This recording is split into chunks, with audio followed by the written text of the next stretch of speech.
Okay, I'm now with Francesco and Raquel from EU Disinfo.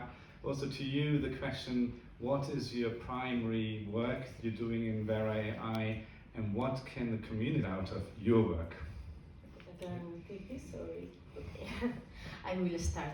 I guess you know the work that EU Disinfo is doing. We are an NGO and we are researching on disinformation and we are taking a comprehensive and holistic approach. That means that we have to follow closely everything that is happening in the landscape in terms of narratives, events, but also technological advances and policy work, of course. And what a surprise, the AI is the biggest challenge ahead, I will say. And we have to be updated, we have to be following the new possibilities that this technology offers in terms of producing and distributing disinformation. But also, artificial intelligence is giving us, it has a real promise to help us to tackle disinformation. And I think we want to explore this path, this avenue, together with our partners in the vera.ai project. And you're also working on something called coordinated inauthentic behavior, you got it right, yeah?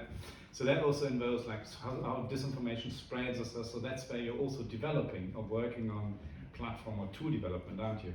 Could you maybe explain a little bit about what you, when you say tracking disinformation narratives, what exactly you're doing there and what journalists or users could get out of that? Okay, specifically regarding the coordinating inauthentic behavior, we have published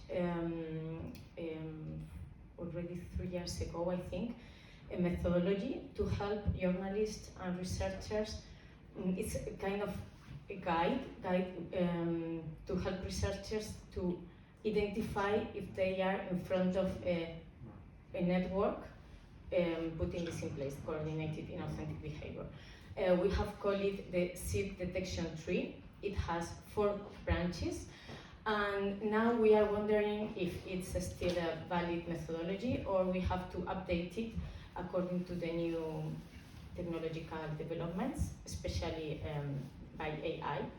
And one of the things we are planning to do in the project is update the tree and review it with new case studies and with But is that only something that you can do, or can somebody external also use a tool, a platform that you're providing and to analyze something themselves, or how does it work? It's not actually a tool, but a methodology to follow.